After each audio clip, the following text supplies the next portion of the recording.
À 6h25, l'écho et vous, Thomas Soto. Et Axel de Tarle. Et Axel, cette histoire de train trop large ou de quai trop étroit vous fascine. Alors, une affaire rocambolesque, pour reprendre l'expression du secrétaire d'État au transport, Frédéric Cuvillier, qui résulte en grande partie de ce que RFF, Réseau Ferré de France, qui gère le réseau ferroviaire, et la SNCF sont deux sociétés distinctes. C'est ça qui explique le bug ? Oui, et cela est clair sur le ridicule de cette situation. En effet, vous le rappelez, il y a 17 ans exactement, la France a découpé la SNCF en deux.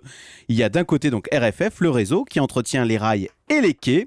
Et puis de l'autre, ça n'a rien à voir, il y a la SNCF telle qu'on la connaît, qui, elle, fait rouler des trains. Mais ça n'a pas été imposé par l'Europe, cette affaire-là ? Alors exactement, ça ne va pas faire la publicité de l'Europe à quelques jours des élections, mais c'est Bruxelles qui a imposé cette scission au nom de la concurrence.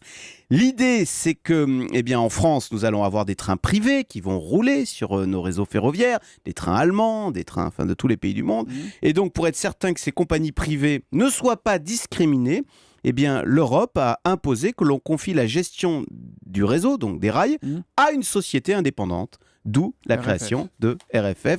Alors, c'est très bien sur le papier, sauf que dans les faits, ça complique énormément les choses au quotidien. Exemple tout bête, quand un conducteur, un cheminot, dans sa locomotive remarque une anomalie sur les rails, il doit faire remonter l'information qui sera ensuite transmise à RFF.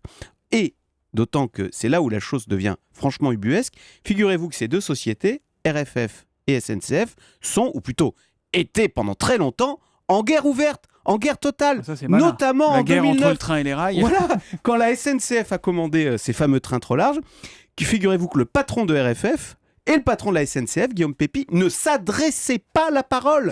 RFF voulait notamment s'imposer face à la SNCF. D'où ce bug. La SNCF, qui achète les trains, n'a pas obtenu de la RFF, qui gère le réseau, les cotes exactes des 8700 quais des gares de France. Donc tout ça n'est absolument pas le fait du hasard. Rebondissement quand même, Axel. Il se trouve que justement, le mois prochain, RFF et la SNCF vont de nouveau fusionner. C'est un hasard ou pas, honnêtement ? Oui, c'est un hasard total. C'est un rebondissement dans cette affaire. Le 16 juin, en effet, les deux sociétés, ce sera la réunification. Alors ça faisait longtemps quand même que tout le monde dénonçait cette ineptie qui consistait à séparer le réseau ferroviaire de la SNCF qui utilise ce réseau. Et donc finalement, cette affaire de train trop large vient totalement valider le bien fondé de cette réunification. Donc j'allais dire, tout est bien qui finit bien. Retour en arrière, les rails... À 50 millions minimum quand même. Oui, les rails, au moins on va retenir la leçon, les rails vont retrouver les trains. Et au passage, cette affaire va peut-être faire réfléchir du côté de EDF, parce que figurez-vous qu'on a exactement la même situation dans l'électricité. Au nom de la concurrence, exactement de la même façon, on a séparé le réseau électrique, qui s'appelle aujourd'hui, c'est ERDF et RTE, même il y en a deux pour les lignes à haute tension, de la production d'électricité, là c'est EDF, et de la même façon, ça a créé de la complexité. Quand on déménage ou qu'on a une panne d'électricité, on ne sait pas si on doit s'adresser à EDF, ERDF ou RTE. Axel, on vous retrouve à 7h10 pour le Zoom Echo. De quoi parlerons-nous ? Alors de ce classement qui fait peur sur les grandes marques dans le monde, un classement truffé de marques américaines et de marques chinoises, et les Européens sont dramatiquement absents. A tout à l'heure, 7h10 sur Europe 1, le Zoom Echo, Axel de Tarle.